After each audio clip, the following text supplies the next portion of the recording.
Alright, vidéo d'aujourd'hui, on se fait une tier list sur les suppléments. C'est une industrie qui vaut des millions, voire des milliards à travers le monde. Puis il y a tellement de scams, il y a tellement de fausses informations, il y a tellement de mésinformations. Fait qu'aujourd'hui, je fais une petite tier list au niveau des suppléments. J'ai choisi des suppléments qui sont un peu plus populaires, mais j'ai choisi aussi des suppléments qui sont méconnus, qui devraient avoir beaucoup plus d'attention que certains autres suppléments. Fait qu'on va commencer ça. On va voir tous les suppléments qui sont dans le bas. Puis on risque de se faire aussi un part 2 pour voir d'autres suppléments. Donc je demanderais juste de laisser savoir en commentaire quel supplément vous aimeriez voir que je fasse une tier list pour la part 2. Donc on commence ça. En force, premier supplément qu'on va voir, protéines en poudre, donc l'Isola. J'ai choisi vraiment l'Isola en particulier. J'ai pas été dans les protéines végétales ou quoi que ce soit parce que l'on pourrait vraiment explorer large. Mais l'Isola, j'ai décidé de la mettre en A. Pourquoi en A? Parce que c'est une source de protéines qui est très facile à aller chercher. C'est un supplément qui est très intéressant. Par contre, il faut juste faire attention, il y a aussi deux côtés à la protéine en poudre. Donc, l'isola de protéines, vraiment la Whey Isolate, pas juste la Whey, c'est elle qui a le plus haut ratio de protéines par scoop. Donc, on parle autour d'un 27 grammes par scoop. Donc, c'est elle qui va être le plus concentré, si on veut, en protéines. Ensuite de ça, la protéine en poudre peut aider à augmenter l'apport en protéines dans une journée. Donc, ça peut être intéressant si une personne a de la misère à tout manger, si la personne a de la misère à aller chercher son minimum requis en protéines. Et c'est aussi la source de protéines qui est la plus digestible. Le drawback, par contre, il faut faire attention, le protéine en poudre ne remplace pas un repas. Fait que si tu ne manges pas, tu ne peux pas juste dire « Ah ouais, je vais prendre un scoop de protéines dans l'eau ou dans du lait, puis ça va être mon dîner ou mon déjeuner. » Ça ne marche pas de même, puis je ne te conseille pas de le faire non plus, il va te manquer pas mal de nutriments. La seule chose qu'il faut faire attention, oui, elle est très digestible. L'isola est issu de la production, dans le fond, du fromage qui reste le petit lait et il filtre le petit lait pour obtenir l'isoprotéine. Donc, c'est vraiment une protéine qui est isolée.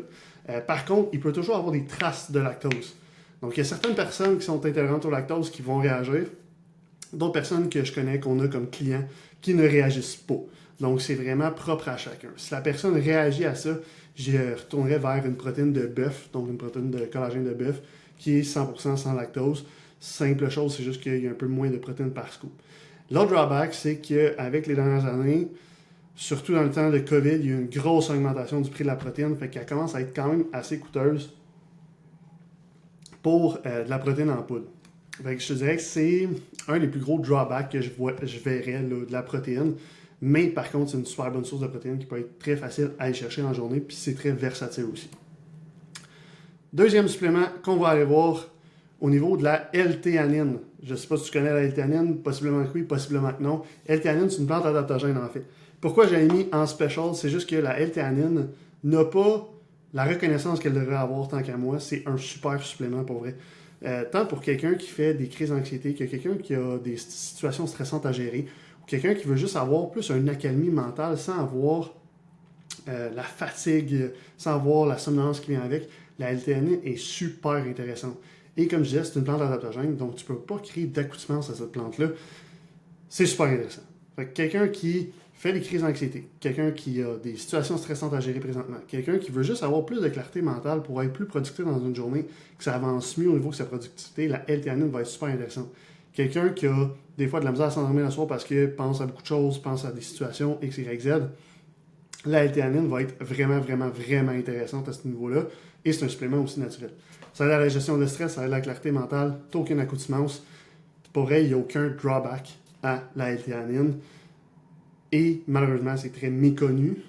Elle est très peu utilisée et devrait avoir beaucoup plus de mérite pour le produit que c'est parce que c'est vraiment un de mes suppléments favoris, sans hésitation, au niveau de la L-théanine.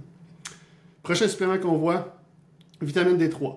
Pourquoi je la mets en B, la vitamine D3? Parce qu'elle est très intéressante, mais c'est aussi possible d'aller la chercher de façon naturelle, surtout l'été. Si on parle que tu t'exposes environ 15-20 minutes au soleil l'été par jour, c'est sûr pas habillé en manches longues et pantalon long, là, mais en t-shirt ou même en chest, whatever, tu vas aller chercher tes besoins en vitamine D. L'hiver, ça commence à être intéressant de la supplémenter.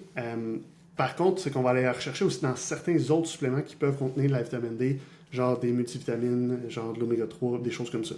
C'est pour ça que je la mets en B, parce qu'elle est très importante, très intéressante, mais c'est aussi possible d'aller la rechercher plus facilement de façon naturelle au quotidien, surtout l'été. mais ça reste un super bon supplément. Donc, c'est quoi les bénéfices de la vitamine D? En fait, au niveau du support du système immunitaire, ça va aider. Ça va aider aussi au niveau de la métabolisation du calcium et du magnésium. Fait que ça va agir en synergie avec ces deux autres composés-là, ces deux autres minéraux-là, pour aider à bien les métaboliser, bien les utiliser. Et on va avoir aussi ce qu'on appelle le support moral. Pourquoi je mets le moral en parenthèse? C'est juste que la vitamine D va être un précurseur de la production de sérotonine, qui est un neurotransmetteur qui est l'hormone, si on veut, du bonheur, là, simplement expliqué, mettons. Donc, quelqu'un qui a de la misère, mettons, en transition de saison, peut être très intéressant, parce que ça va aider à produire un plus haut niveau de sérotonine. Next one on the list, Oméga 3, je l'ai mis en A. Je veux dire, c'est un des meilleurs suppléments que tu peux prendre de façon générale, parce que notre alimentation quotidienne ne permet pas d'aller chercher des bons ratios Oméga 3, Oméga 6. C'est intéressant de savoir qu'on devrait avoir un ratio, normalement parlant, de 6 Oméga 6 pour 1 Oméga 3, fait du 1 pour 6. Avec l'alimentation nord-américaine moyenne, on est en ce moment autour du 13 à 16 pour 1, ce qui va créer souvent de l'inflammation. L'oméga 3 aussi va être intéressante pour tout ce qui est santé cardiovasculaire, donc le maintien des HDL, LDL, donc du cholestérol. Ça va être intéressant aussi au niveau de la santé cérébrale et de la fonction cognitive et compagnie. La seule chose qu'il faut faire attention, je l'ai mis ici. Donc, j'ai pris deux compagnies différentes. En haut, à gauche, c'est Jameson Extra Fort. Fait que c'est comme la plus forte de Jameson. Ce qui est intéressant de regarder dans l'oméga 3, c'est l'agent actif. Fait que le EPA DHA ici, qui dans le fond, ici, là, comme on peut voir, va contenir 700 mg de EPA DHA par capsule. Ici, j'ai pris une marque québécoise, NIH supplément, qui est en liquide. Et ici, on voit là, EPA, on est à 1900 mg, DHA, on est à 950 mg. Et ça, c'est pour 5 ml. Fait qu'on est à 2850 mg d'agent actif. Et là, ici, pour avoir le même nombre, on devrait prendre au moins 4 capsules dans la journée, au minimum. Et, ceux qui savent, des capsules oméga 3, c'est à peu près gros comme mon petit doigt. C'est quand même assez gros à avaler. Pourquoi je mets cette comparaison-là? C'est que souvent, on va hésiter à payer un supplément qui est un petit peu plus cher. Exemple, la bouteille d'oméga 3 qui est à peu près haute comme ça, de NIH, qui va coûter un 50$, versus l'oméga 3 en capsule Jameson qui va coûter un gros genre 20-30$. Fait qu'on se fait, ouais, mais vraiment moins cher, mais vraiment moins concentré. Et là, finalement, pour avoir la même quantité que dans la compagnie qui est supérieure, qui est plus concentrée comme NIH, il faudrait que tu prennes comme, je pense que je l'avais calculé, c'était 2,5 bouteilles par mois de pot de pilule versus une fiole qui durait comme un mois et demi. Fait que ça te revenait une fois, voire presque 2 fois plus cher de consommer cet oméga 3-là versus l'oméga 3 NIH. Fait que juste à faire attention aussi à la qualité des suppléments que vous achetez. Il y a une grosse incidence et une grosse importance aussi sur la qualité, mais aussi la concentration des suppléments. Fait que c'est pas parce que c'est moins cher que c'est meilleur. Ensuite de ça, pour vrai, rendu là, je ne sais pas quoi dire. Tout supplément sous forme de détox, tout supplément, toute compagnie qui promettent de détoxifier le foie, qu'il faut que tu fasses une cure détox, tout ça, c'est de la grosse merde. Mais vraiment. Vraiment, vraiment de la grosse merde. C'est juste du marketing qui ne sert strictement à rien. Parce que pour se détoxifier, qu'est-ce qu'on a? On a des organes qui s'occupent de ça. On a le foie qui s'occupe de ça. On a les reins qui s'occupent de ça. Tu n'aurais pas besoin de te détoxifier si à la base, ton alimentation est bonne, tu as un mode de vie actif, tu bois suffisamment d'eau. Si ton mode de vie est bien géré, tu n'as pas besoin de détoxifier. Puis encore là, si ton mode de vie est mal géré puis tu prends du détox, ben comme le problème en partant, c'est ton mode de vie. Là. C'est pas de prendre des détox qui vont faire une différence. Il faut juste que tu changes ton mode de vie. Fait que tout supplément détox, pour vrai, c'est de la crise de grosse merde. Puis je vais dire vraiment intentionnellement comme ça, parce que c'est juste du marketing qui vous pousse des suppléments à prix exorbitant qui ne servent strictement à rien. Et je vais vous conter une anecdote plus tard avec un autre supplément qui est, ma foi, complètement ridicule. Donc, détox, vraiment parlant, sac ça dans les poubelles. Fait que si t'en as dans ton armoire, mets la vidéo sur pause, va prendre ton supplément détox, sac-moi ça dans les poubelles. Prochain supplément, greens. Bon, les greens. C'est pas complètement n'importe quoi, mais j'ai demandé. Pourquoi je l'ai demandé? Parce que les greens, c'est des légumes en poudre overpriced. Ça va pas remplacer tes légumes. Puis est-ce que ça va faire une grosse différence? Non plus. Pour vrai, ça peut potentiellement aider un petit peu au niveau de la digestion. Ça peut potentiellement t'emmener un petit peu plus d'antioxydants. Si tu consommes suffisamment de légumes, des légumes variés, tu vas aller chercher ta source d'antioxydants. Et ta digestion va être aidée. Faut faire attention, ça ne remplace pas les légumes. Puis les bénéfices sont vraiment mitigés. Donc même les 2 bénéfices que j'ai mis là sont assez mitigés. Il y a des études qui pèsent pour, il y a des études qui pèsent contre. Puis il n'y a pas vraiment de résultat final. Mais pour vrai, quand tu es rendu à payer un pot de greens qui va coûter genre 50-60$, et ça à chaque mois, il y a bien d'autres choses que tu devrais mettre en place avant qui vont possiblement te coûter vraiment moins cher et qui vont t'emmener vraiment plus de meilleurs résultats. Ensuite de ça, prochain supplément, magnésium. Un de mes all-time favorites, je le mets en A.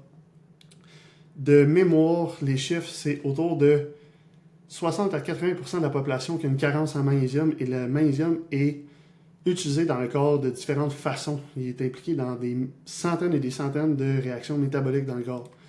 Le magnésium, avant de passer à la comparaison que je vous ai mis à l'écran, va aider beaucoup à la récupération, va aider à calmer le système nerveux. Donc, post-entraînement, c'est super intéressant. Le soir, pour optimiser aussi le sommeil, c'est super intéressant. Et va agir aussi en synergie, comme je le disais un petit peu plus tôt, avec la vitamine D. Le magnésium, pour vrai, je dirais que c'est un must, surtout au prix que ça vaut. Si on prend un exemple, le magnésium de NIH, qui est encore une fois une compagnie québécoise que j'adore, c'est 27,99 de 90 capsules. Fait que t'en as pour presque, t'en as pour 45 jours. T'en as pour presque 2 mois. En fait, c'est un très petit prix à payer pour tous les bénéfices que tu vas avoir au niveau du magnésium. Là, la comparaison que je vous ai mis à l'écran. J'ai le NIH qui est 27,99 pour 45 jours. À gauche, j'ai le magnésium oxyde que tu peux trouver à peu près à 12$ sur Amazon. Il faut savoir qu'il y a différentes souches de magnésium et les différentes souches vont être utilisées pour différents effets bénéfiques. Le magnésium oxyde va être utilisé beaucoup. En fait, c'est pas vrai. Le magnésium oxyde est un magnésium qui est toxique pour l'organisme, qui ne veut pas être utilisé par l'organisme. Donc, il va simplement l'évacuer et peut créer des ballonnements, des troubles intestinaux. C'est pas illégal d'en vendre parce que ça ne va pas créer des problèmes. Donc, tu vas payer ton magnésium oxyde très peu cher. Très, très, très peu cher. Comme je disais, 12$. Sauf qu'il sert à rien. Fait que t'es tous bien de le pogner et de le mettre dans les toilettes parce que de toute façon, c'est là qu'il va finir. Petite anecdote que je disais que j'allais vous conter. J'ai une cliente qui faisait affaire avec une compagnie qu'on n'aimera pas, que tu dois recruter ton cousin qui, lui, va recruter 50 personnes, puis 50 personnes, puis bref. Et elle disait avoir des problèmes de gestion. Donc, le conseiller de la compagnie, le spécialiste, lui a conseillé, je ne me rappelle plus c'était quoi le nom, là, mais tu sais, au final, quand j'ai fait l'analyse du produit avec elle, la seule chose qu'il y avait dans ce produit-là, c'était du magnésium citrate. Le magnésium citrate est utilisé pour promouvoir l'évacuation des selles et aider au niveau de la constipation. Donc, la seule chose, dans le fond, qu'il y avait dans ce produit-là, c'est un laxatif naturel. Donc là, la personne avait des problèmes de digestion et la seule chose qui a été conseillée par un spécialiste, c'est d'y donner un esti de laxatif. Ça fait aucun sens. Parce qu'on ne va pas régler le problème à la base. Clairement, si la personne arrêtait de prendre ce laxatif-là, ben elle avait encore des problèmes de digestion. Fait que c'est quoi le déclencheur de ça? Donc, il faut faire attention, encore une fois, au niveau de la qualité des suppléments que vous achetez, puis à qui vous faites confiance, parce que il y a bien dedans dans l'industrie qui sont juste là pour le cash, comme certaines compagnies qu'on connaît très bien, qui sont très populaires, puis malheureusement, leur produit, c'est la grosse crêpe. Prochain supplément qu'on va voir, glutamine. Pourquoi je la mets en S? Parce que tu connais peut-être même pas la glutamine, mais c'est encore une fois un des super suppléments, je trouve, qui est méconnu et qui devrait être beaucoup plus connu à travers le temps parce que la glutamine va tellement aider à beaucoup de choses. Brièvement, la glutamine va aider au niveau du support du système digestif. Mais si tu as un système digestif qui est bien en santé, tu vas avoir aussi un système immunitaire qui est super en santé. La L-glutamine va être utilisée dans le corps, ton corps va en produire naturellement et va être utilisée quand il y a des sources infectieuses, je ne sais pas trop comment m'exprimer là-dessus, mais quand tu as, mettons, une grippe, des choses comme ça. La seule chose qui va arriver, c'est que ton corps va déplete, va utiliser les ressources de glutamine beaucoup plus rapidement que ce qu'il est capable de produire. Donc, c'est intéressant, mettons, tu commences à être malade. Exemple, je commençais à avoir une petite grippe en début de semaine. J'ai commencé à prendre 80 grammes de glutamine par jour. Aujourd'hui, je vais super bien. Je ne suis même pas tombé malade. Fait que de prendre de la glutamine quand tu es malade va aider énormément et va aider aussi au niveau du support du système immunitaire à long terme. 80 grammes par jour, je ne ferais pas ça plus que 4 jours. Ensuite de ça, je ferais juste maintenir une dose d'environ 10 grammes de glutamine par jour. Ça serait amplement suffisant. Évidemment, si c'est un système digestif en santé, que tu assimiles bien tes nutriments, que tu assimiles bien la nourriture que tu manges, ben tu vas mieux récupérer aussi. Donc, c'est un supplément qui est très peu cher, mais qui est très méconnu pour tous les effets bénéfiques que ça peut emmener à travers le temps. Next one, créatine. Encore une fois, pour vrai, la créatine est étudiée depuis des années. Malheureusement, il y a encore des mythes là-dessus. Il y a encore du monde qui a peur de la créatine, mais c'est un supplément que tu vas avoir le plus de bénéfices à prendre. La créatine va aider au niveau de la régénération de l'ATP, fait qu'au niveau de la régénération de ton énergie que tes muscles utilisent dans des efforts physiques. Fait que ça va potentialiser ta force, les charges que tu vas lever, le nombre de répétitions aussi que tu vas faire. Il y a des études qui ont démontré récemment, avec des doses un peu plus thérapeutiques, donc plus élevées, au niveau de la fonction cérébrale.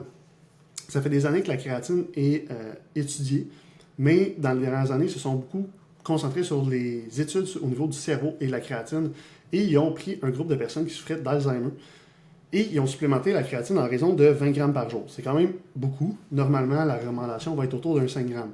Et les personnes, je ne me rappelle plus là, du temps exact, du nombre de semaines exactes qui ont fait le trials, mais ils ont remarqué en moyenne une augmentation de 11% des capacités cérébrales des personnes souffrant d'Alzheimer. 11%, c'est énorme, surtout quand on prend quelqu'un qui a une maladie dégénérative comme ça.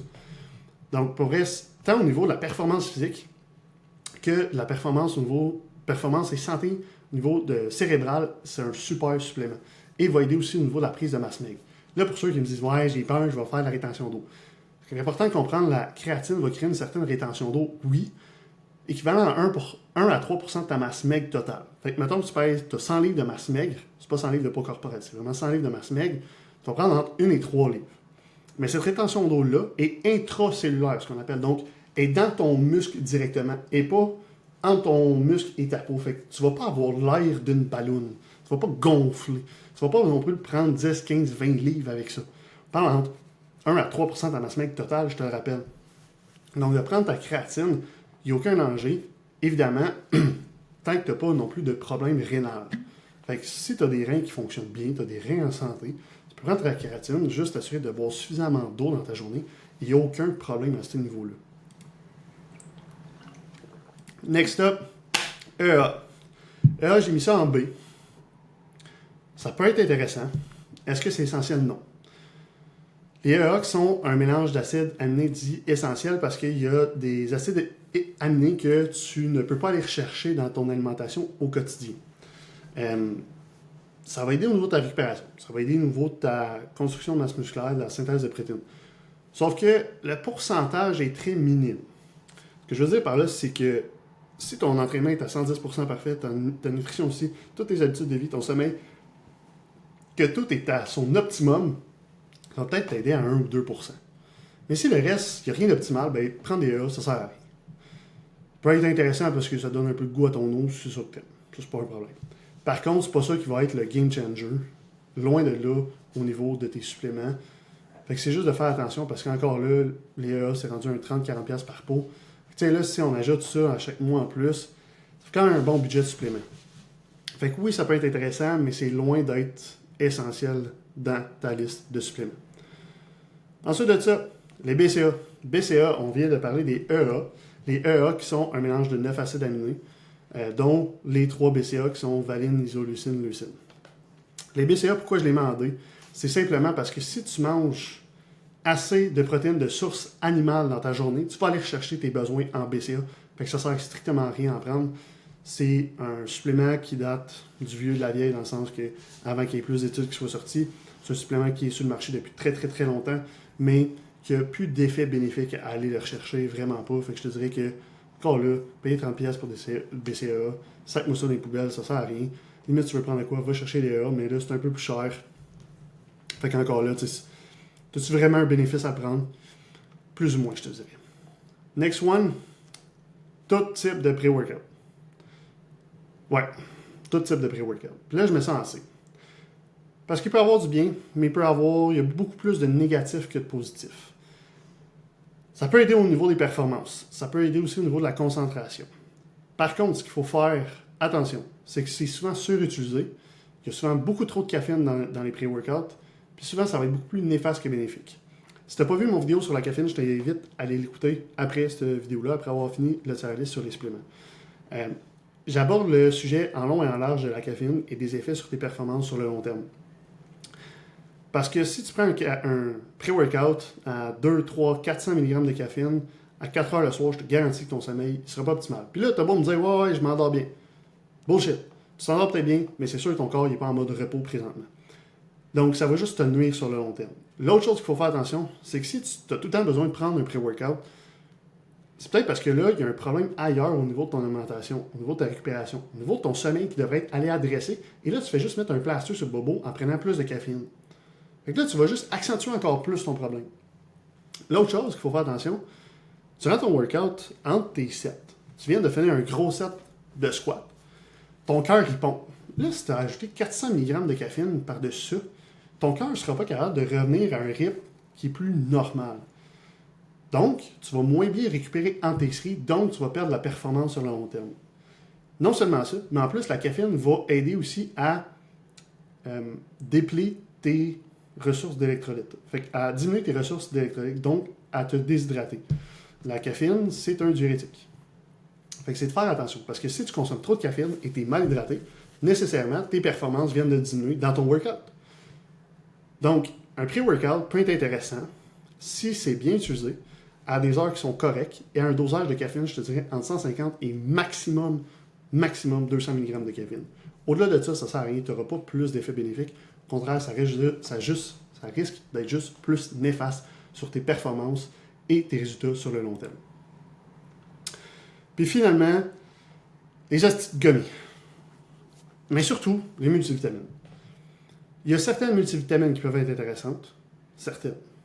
Par contre, tu es souvent mieux d'aller chercher ce que tu as besoin, en particulier précisément, selon ta situation. Parce que les multivitamines, souvent, ce qui va arriver, c'est qu'il va y avoir une multitude de vitamines, mais en sous-dosage. Donc, tu n'as aucun dosage qui va être effectif, aucun dosage qui va être intéressant pour tes besoins. Donc, au niveau de la multivitamine, je te dirais, c'est une des dernières choses à mettre en place, vraiment. Puis, encore plus sous forme de gummies. C'est un non-sens, parce que là, qu'est-ce que tu penses qu'ils mettent dedans pour que ça goûte bon, que ça soit le fun, puis... Poubelle. Sac-moi ça dans les poubelles, au plus sacrant, puis merci, bonsoir, parce que là, ça fait aucun sens. Fait que si on regarde un peu le tier list, au niveau des suppléments, un peu plus, mettons vraiment mes favoris, L-théanine, glutamine, créatine. Après ça, on descend dans la strate A, tout ce qui va être protéines en poudre, oméga 3, magnésium. La strate B, vitamine D3, EA, C, on va avoir tout ce qui est type de pré-workout, D, Greens BCA, et finalement, ben, le reste, c'est ça, on n'en parlera pas plus qu'il faut. Donc, je t'invite à laisser en commentaire lesquels des suppléments tu aimerais que je review dans la prochaine tier list qu'on va faire pour une part 2 sur les suppléments qui sont surutilisés, surmarketés ou sous-connus. Si tu connais un supplément, tu utilises un supplément qui a fait une grosse différence pour toi, laisse-moi savoir en commentaire, comme ça je vais pouvoir faire un part 2 à cette tier list-là. Ciao!